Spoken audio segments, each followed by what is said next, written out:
সুনানে তিরমিজিতে বর্ণিত হয়েছে, রাসূলুল্লাহ সাল্লাল্লাহু আলাইহি ওয়াসাল্লাম বলেন, মান ক্বালা হিনা ইউসবিহু সালাস মাররাতিন আউযু বিল্লাহিস সামিউল আলিম মিনাশ শাইতানির রাজীম, যে ব্যক্তি সকালবেলা তিনবার পড়বে আউযু বিল্লাহিস সামিউল আলিম মিনাশ শাইতানির রাজীম ওয়া ক্বারাআ সালাস আয়াতিন মিন আখিরি সূরাতিল হাশর, এরপর সূরা হাশরের শেষ 3 আয়াত পড়বে, ওয়াক্কালাল্লাহু বিহি ৭০,০০০ মালাক লাহু ইউসাল্লুনা লাহু। আল্লাহু আকবার। আল্লাহ তাআলা ওই ব্যক্তির জন্য ৭০,০০০ ফেরেশতা নিয়োগ করবে, যারা এই ব্যক্তির জন্য হাত্তা ইউমসিয়া, সন্ধ্যা পর্যন্ত দোয়া করতে থাকে। ওয়া ইন মাতা ফি যালিকাল ইয়াউম, আর এটা পরে ওই দিন যদি তার মৃত্যু হয়, মাতা শাহীদান, সে শাহাদাতের মৃত্যু নসিব করবে। ওয়া ইন ক্বারাআহা হিনা ইউমসি কানা লাকা বিতিলকা মানজিলা, আর সন্ধ্যাবেলাও যদি কেউ এভাবে তিনবার আউযু বিল্লাহিস সামিউল আলিম পড়ে সূরা হাশরের শেষ 3 আয়াত পড়ে, তার জন্য একই ফজিলত রয়েছে। পড়েন সুবহানাল্লাহ। তাহলে প্রথমে পড়তে হবে আউযু বিল্লাহিস সামিউল আলিম মিনাশ শাইতানির রাজীম 3 বার। আওয়াজ করে বলেন তো কয়বার? 3 বার। এরপরে সূরা হাশরের শেষের কয় আয়াত? এটা যদি পড়েন 2টা ফজিলত। পড়ার সাথে সাথে সন্ধ্যা পর্যন্ত ৭০,০০০ ফেরেশতা আপনার জন্য দোয়া করবে। ওই দিন মারা গেলে শাহাদাতের মৃত্যু নসিব হবে। আমরা শাহাদাতের মৃত্যু চাই কি চাই না? হ্যাঁ, চাই কি চাই না? আমরা যেন এটা পড়ি। তাহলে এটা সকাল সন্ধ্যার জিকির, মিন আযকারিস সাবাহি ওয়াল মাসা। কিন্তু বাংলাদেশে এটা শুধু সকালে পড়ে, ফজরের পরে, মাগরিবের পরে পড়ে না। এটা ঠিক করে নেবেন, এটা সকালেও পড়বেন, সন্ধ্যাবেলাও পড়বেন।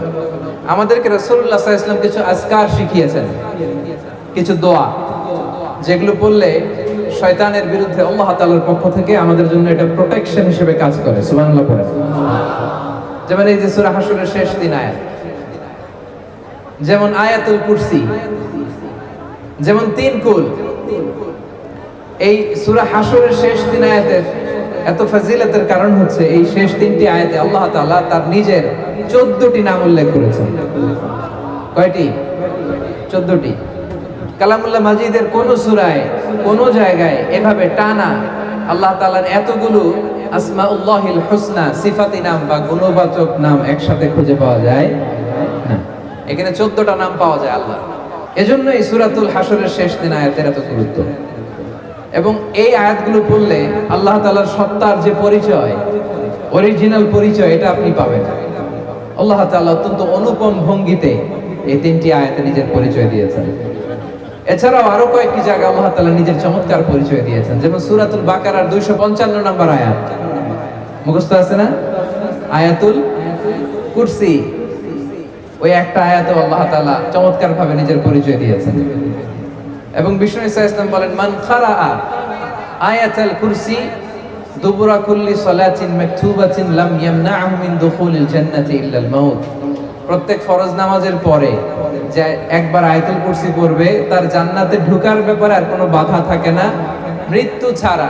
লোকটা মরে না তাই জান্নাতে যায় না, মরলেই জান্নাতে। পড়েন আয়াতুল কুরসি পড়েন। এরপরে সূরাতুল ইখলাসের ছোট্ট 4টা আয়াতে আল্লাহ তাআলা অসাধারণ করে অনুপম ভঙ্গিতে নিজের পরিচয় দিয়েছেন। কুল হুয়াল্লাহু আল্লাহুস লাম ইয়ালিদ ওয়া লাম ইয়াকুল লাহু, অসাধারণ পরিচয়। ঠিক তেমনি ভাবে সূরাতুল হাশরের এই শেষ 3টি আয়াতে আল্লাহ তাআলা চমৎকার ভাবে নিজের পরিচয় দিয়েছেন। এবং এগুলোকে বলা হয় আসমাউল্লাহিল হুসনা, আল্লাহর সুন্দর সুন্দর নাম। আল্লাহর নামের চাইতে সুন্দর নাম আর হতে পারে? বলেন, সুন্দর নাম আর হতে পারে? ওয়ালিল্লাহি আল আসমাউল হুসনা ফাদউহু বিহা। আল্লাহর অনেকগুলো সুন্দর সুন্দর নাম আছে। আল্লাহ বলেন, এগুলো ধরে ধরে তোমরা আমাকে ডাকো। আল্লাহর মোট নামের সংখ্যা, এই সিফাতি নামের সংখ্যা হচ্ছে 99টা। ইন্না লিল্লাহি, সেই বুখারীর বর্ণনা, ইন্না লিল্লাহি 99 ইসমা মিআতান ইল্লা ওয়াহিদা। বিষ্ণু বলেন, আল্লাহর 99টা নাম আছে, এক কম 100, এক কম 100। মান আহসাহা দাখালাল জান্নাহ। যে ব্যক্তি এই 99 নাম মুখস্থ করে হৃদয়ে ধারণ করবে, আল্লাহ তাআলা তাকে জান্নাত দিয়ে দিবেন। শুধু মুখস্থ করলেই চলবে না, মুখস্থ করে এটার অর্থ বুঝতে হবে, এটার দাবি কি সেই দাবি মানতে হবে।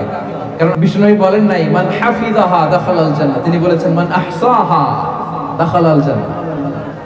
এটাকে পড়তে হবে, মুখস্থ করতে হবে, হৃদয়ে ধারণ করতে হবে, এবং এই নামের যে দাবি সেই দাবি পূরণ করলে তাকে জান্নাতের মালিক বানাই দিবে কে?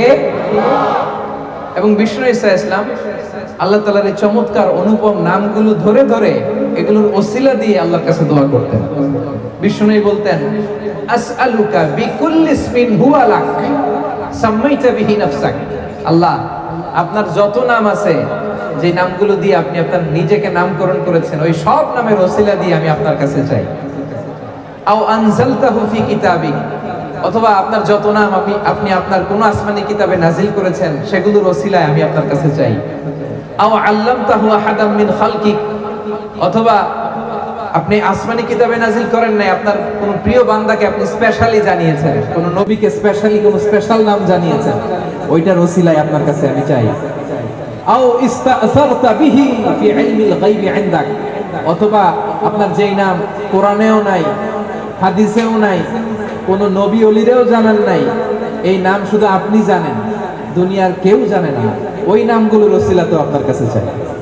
সুবহানাল্লাহ পড়বেন না?